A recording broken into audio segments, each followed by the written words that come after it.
Hi, this is Ashley. It's Wednesday, October 26, 2002. From the land where you cannot make this stuff up. And I'm reading off my notes. I was having trouble logging on to my state employees credit union banking account like late Saturday and Sunday. And then I called yesterday to find that my account had been, I'm locked out of it. They locked me down.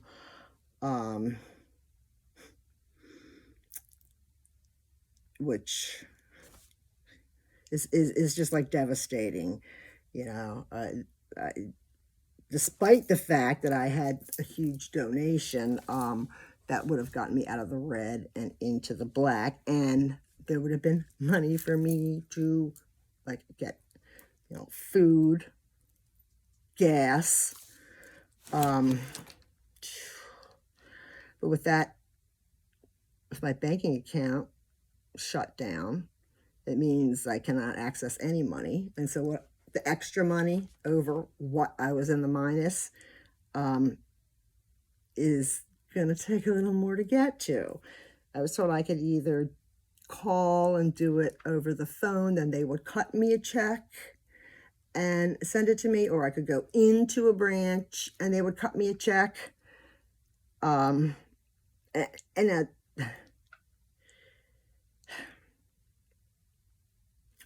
going to have to shut down the fundraiser because I need a bank to do that and to accept donations. You can't get a bank account unless you have money to put in. You know, I can't get a bank account without the money. My auto insurance I can't pay, which is now canceled. And I have to get it back. I can't access any funds, not that I've been able to. And then I got a call yesterday for an interview that's coming Friday at 3, which I'm not sure how I'm getting to. And you're going to love this, with the Women's Housing Coalition. I actually interviewed with them in the beginning of all of this, with the fundraiser. So this is not a second interview, or I guess whoever they hired may not have worked out. It's a great organization. The work they did was good. This is, I discussed with the lady who was interviewing me, like an umbrella program to cover a gap in services that I've personally discovered. And that would be that time from where you have to move and you may not have the funds or the means, and if you're alone you cannot move physically stuff by yourself, to where if there needs to be a service where it would pay for movers to come in and help pack, and then to put your stuff in, any person's stuff in storage from 3 to 6 months, to give a person time to breathe. I mean, and I'm talking about women because, well, men have more resources when it comes to the money than we do. And I'm just freaked about my car, you know? I mean, again, I'm in this situation not because of something I have done or haven't done. It's because I was denied, you know, my surviving spouse benefits. And again, Sydney and I paid into that system our entire lives. We both worked paying into Social Security. It's not like one, you know, it's not like I'm going to get anything extra. Well, I'll get a little bit more through my survivor benefits than I would through my own. But one of us is dead, so they're not paying out. Anyway, I digress. Again, from the land where you cannot make this stuff up. Go back here. God, I'm just like devastated. And again, it's becoming really hard to find any downside to that federal retirement program. I'm hungry all the time.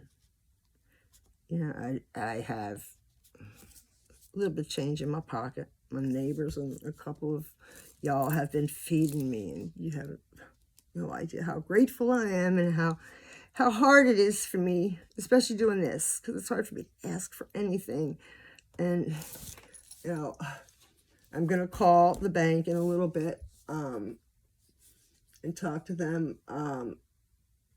I had gotten a call, I think it was around the 16th or 17th, from some nasty, she presented to me as another state employee credit union rep. And man, the way she talked to me, like trying to use strong arm tactics and intimidate me,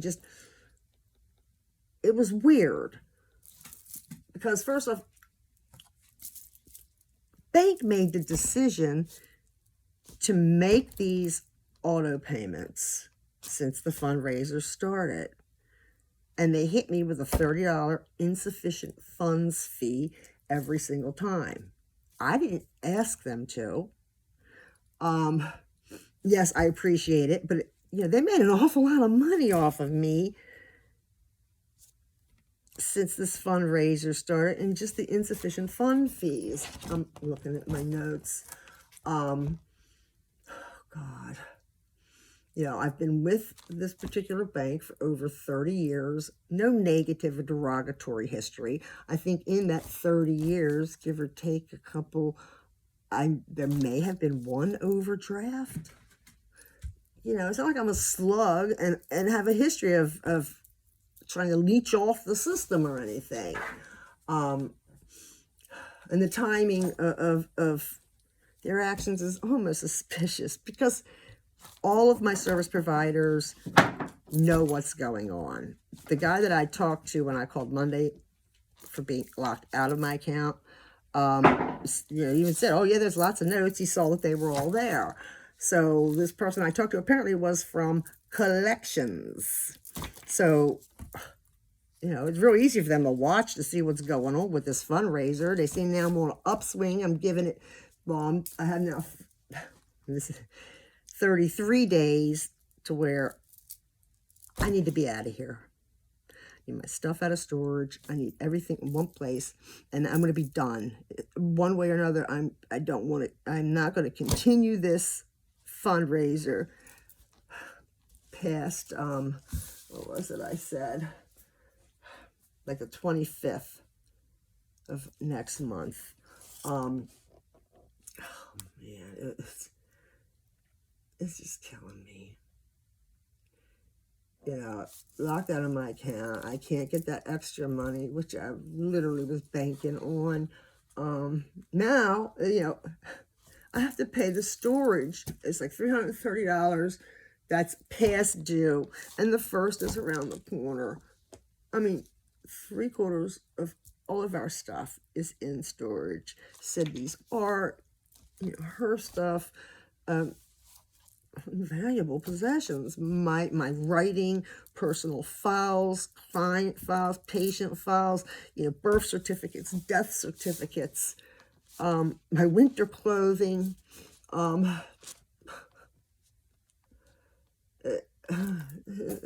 just,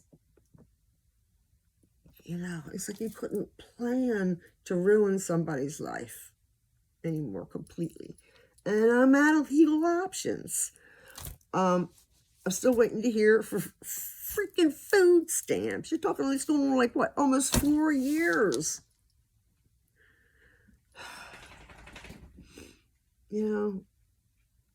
I'm going to have to close out the fundraiser if I can't figure out a different banking thing. I'm just looking to see if that Venmo I could use, but apparently I can't. Apparently somehow GoFundMe seems to be tied in with Facebook, because they were telling me how something my Facebook account and the GoFundMe had to be re-verified to make sure I am who I was. Facebook deactivated my accounts because they said I was too young. Despite the fact that I've had an account with them and a couple of pages, what have you, since the first year they went public. Insult to injury, it wouldn't have been such a big deal, but they completely disappeared me from SID, which is really, really ignorant. It's about rubbing salt in the wound. I have to pay my mobile phone. They said that I would have a reduction in a downgrade in my services if I didn't make a payment last Friday or Thursday. And they've done that. Some things have been difficult to do. And my phone's my lifeline. I mean, I could be laying here dead forever or hurt with a broken leg, and who would know until I start to stink up the place. And it wouldn't take my pets too long to, I'd probably last a couple of days if they started munching on me. Oh my God. I need a place to live or like the winter over. I've actually got to put a call into my doctor because I want to take the documents in person. I wanted to do it by tomorrow, Lord, to Social Security, but this whole thing with the bank is really, really screwed me up. Man, and AAA is due on the 1st. All this stuff is going to start hitting. Like, that would have been an automatic payment. And the guy I talked to Friday is like, well, you can talk to them, about reopening your account. And I'm like, no, I'm not going to reopen my account with y'all after this. It's just like with my insurance. You couldn't ask for a better driver. These insurance companies would love to have all their drivers like me. I've never been pulled over for any kind of moving violation. I've had parking ticket here or there when I was younger. Never any kind of moving violation, never an accident that was my fault. I've had people run into me. I held a commercial driver's license for just over 30 years. I taught driver's ed. I appreciate and, realize the privilege it is to be able to have the license to begin with. And also, when they shut down my account, I can't access my statements to see what was paid. And that's the other thing. It was so hard for me to get them to stop making auto payments to the insurance guy who was supposed to have stopped. So for 3 months, at least there was unauthorized payments. They wouldn't stop some of them. So they were still being taken out. And I'm getting hit with overdraft fees. I can't get my statements because I would love to see how much I paid a month just in overdraft fees alone. And I know that the insurance payments that they were making and the bank wouldn't stop or take back from them. That was like $2,400. This is just since the fundraiser started, man.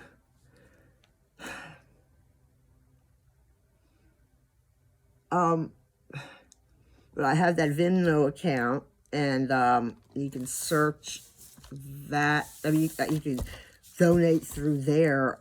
The Zelle is attached to State Employees Credit Union.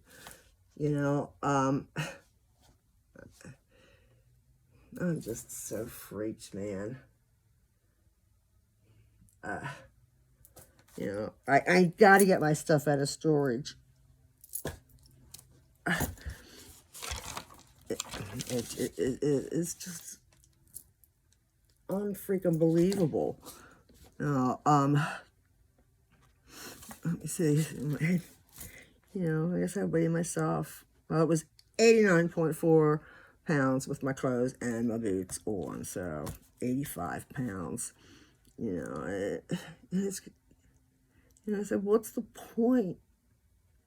Of even trying to do the right thing in life. What's the point of changing your life around, of becoming a productive member of society, of giving back, of helping others, of paying your taxes, of paying into to Social Security? What's the point? What world will do everything they can not give it to you or to keep you from getting it. I really think they want to see everybody who's 60 and older dead, you know. And what, and people need to really pay attention. You know, you've heard me say I can pass for a straight white girl. My point is it can happen to you. You know, it can happen to any of you. You know, and what people don't get is like all the rights, the privileges, the supposed freedoms that we have, you know, the powers that be, the white patriarchal rule, you know, have us citizens, you know, hating, ruining lives, and killing each other over nothing but a great illusion. I mean, what is the point of being free in a place where there's no place free to go? I mean, even if you own your own land, you're limited by what you can do with it. It's not the case in other developed nations. You know, it's people need to stop and think. We are all in the same boat. Well, unless you're a white male, Aryan white male, you know. Greeks don't count, really, when it gets down to it. Italians don't count. Anything a little shade darker, you know. Jeez.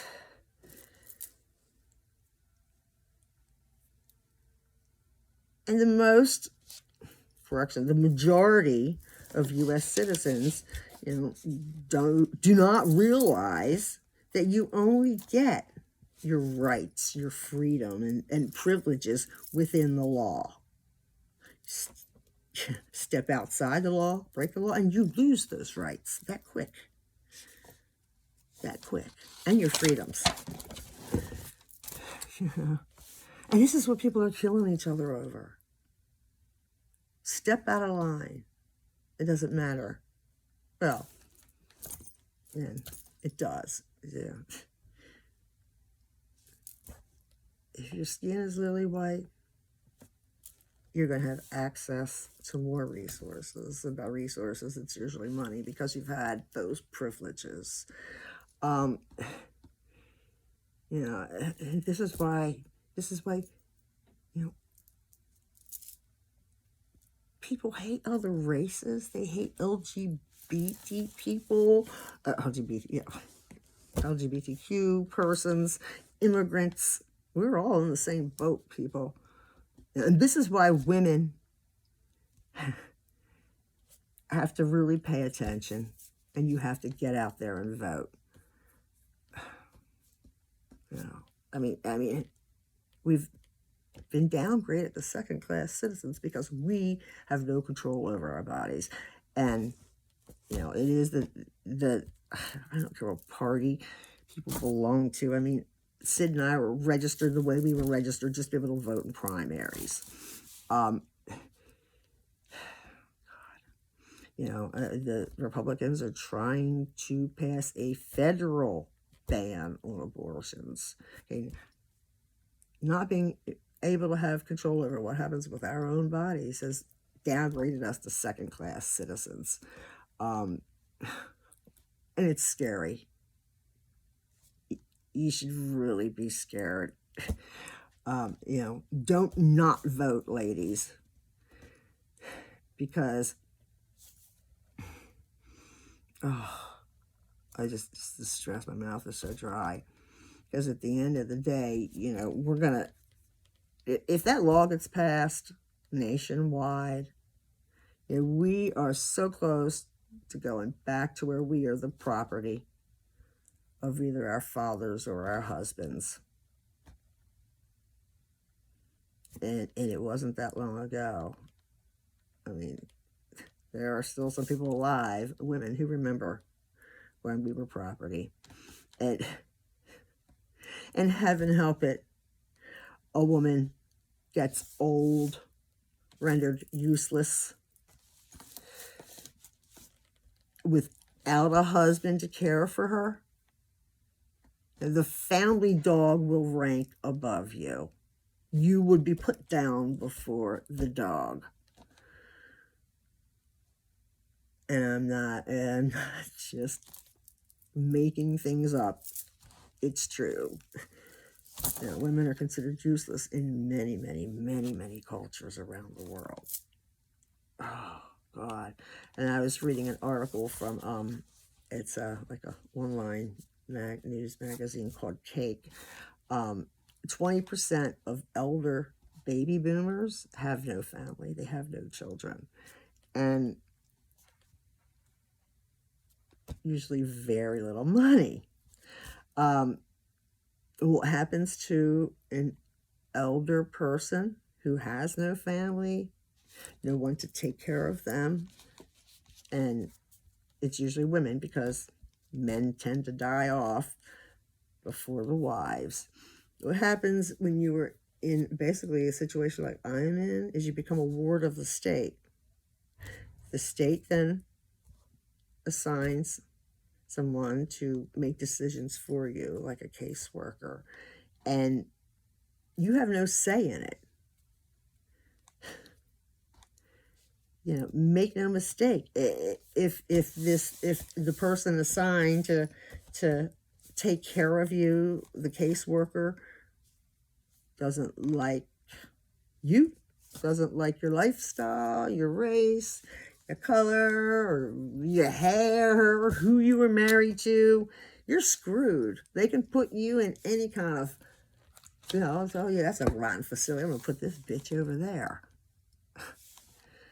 This is what the majority of LGBTQ elders who have to go into like a nursing home or some kind of an assisted living, it's like right back into the closet, because and that's 80% of us do not have children or family versus 20% for the boomers. I was surprised it was that high for heterosexual baby boomers. Yeah, that was on Cake. I just saw that today. I'm going to try to add a link. And, you know, again, if you're LGBTQ+, you are screwed if you become a ward of the state and have no place to go or nobody to help you. You know, again, back in the closet. And abuse is high from the workers, the staff. Just imagine. Oh, Lord. And other residents. It doesn't, you know, this is what we're fighting for. This is what all these haters are hating over and ruining other people's lives. It's an illusion. We need to stick together, people, especially women, because, you know, now that we're second-class citizens, every other marginalized group, things are getting worse for. Again, I've said it before, we have done a complete 180 compared to where we were in the 60s. Yeah, I'm not talking about the sex, drugs, and rock and roll. In the 60s, it was like embracing the differences among us. We were excited to learn about other cultures, to try their food and their traditions. And somehow it got turned around into this ugly, ugly, hateful thing and an interaction among us. There's very few people, you know, who are living well. And, you know, I have to tell you, earlier today, I was trying to do stuff while it's still light and I can see. I heard like it sounded like planes, but then I got like the rumble. I could feel it, and it was ongoing. And then I realized, oh my God, those are fighter jets. We haven't had fighter jets flying overhead since 9/11. And the thing with them is, you know, well, they break the sound barrier. You know, they've done past by the time you hear and or feel them. And I'm like wondering, did I miss something in the news? What's going on? Because, you know, we're going to be the last to know. And I can't access the news like I once did. But, you know, my number's listed in the, with all the links, be it YouTube or, you know, like in the description, or with the GoFundMe. And if y'all don't hear from me within the next 24 to 48 hours, be concerned. Be very concerned. Yeah,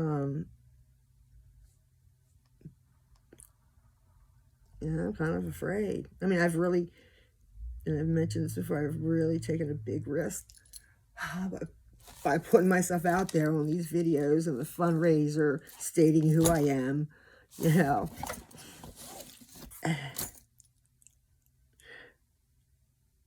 I mean, considering my age and everything, I'm in pretty good shape and all of that. Considering, but I fit the demographics for, like, you know, the ideal target, which, you know, wasn't long after Sid died, Trump was in office, he started stripping away whatever rights that the LGBTQ plus community had managed to achieve. And it basically gave the cult of Trump, which 30% of the population today. It means if we're all standing in a room together, say if there's 10 of us, the odds are at least 3 people are going to be members of the Trump cult. And there's no rationale with them. I mean, Trump says the sky's purple, they're going to believe it. You know, again, look up the demographics for the perfect target for victimization. You know, elder, senior citizen, female, small frame, recently widowed, and, you know, part of the LGBTQ community. Now I'm alone. There's no living family, no living children, nobody. And I'm in this financial situation to no fault of my own. You know, I was denied the spousal benefits that I'm entitled to, or Sid's entitled to. And what I do in my bedroom is irrelevant. It doesn't matter to anybody. And then also, people, you got to understand this. There's a big difference between self-identifying and actual practice. So, there's not been much going on around here. You know, I apply for jobs at least every other day. I'm going to take some screenshots because I know, hey, if you don't believe me. And, you know, nobody's hiring the 50, 60, and up workers. If they are, let me know. Again, if you have a business, need an employee, I've got a whole list of skills. I would have had a video just on that, but I've been just so devastated by the thing with the bank. You know, and what a time to do it. I didn't ask them to make these payments. They took it on themselves, and they're going to send it to collections when they get extra money, knowing, and you know, there's people watching the account, knowing that how desperately I need it. You know, I've lost my house because of being denied these benefits. Every widow I've ever talked to, I've talked to quite a few recently, depend on those benefits. Without them, they would be in my situation. And this is white heterosexuals. You know, no matter what, this has got to come out nationally, what I'm going through, because I am the tip of the iceberg. Now articles are starting to come out, videos about, you know, elderly with no family and no money. And that's startling enough. But now you add some marginalization, LGBTQ, or a different race, and it's a nightmare situation. You know, I have PTSD, CPTSD, due to past stalkers. I've been targeted by the Karens and their male counterpart in Baltimore County Animal Services, and Baltimore County Animal Services could care less about the Americans with Disability Act. Know that. Just know that. The old misogynist hater who's running animal services for Baltimore County, Mr. Bernard Smith, has been in that position since 1987. How's that? How's that work? You know, I've been targeted, like I said, I've been targeted since Sydney died. My service dog taken away, which I've spent at least since he was taken. You know, I've spent the majority of that time, probably pushing 2 years, because it started right before he was taken, just the threat in the fight or flight. You just, you know, once you're in that, you just don't come out of it so quickly. And in fight or flight, it kind of makes it hard to function normally when it comes to dealing with day-to-day tasks, and heaven help if there's anything else that has to be addressed. And I'm alone. There's nobody I can call in the middle of the night if I need someone to talk to. And anyway, that's the update. I'm sorry that this has run as long as it has, but I actually managed to get quite a bit in 30 minutes. So stay tuned. I'm sending lots of love, healing energies. We all need to send them out there and try to find peace among us. You know, you just don't know what the other person's going through who you walk by. I try to do one simple little good deed a day. It doesn't hurt, and it can change somebody's day. Just a smile can change somebody's day. Okay, hopefully you'll hear from me soon. Thank you. Bye.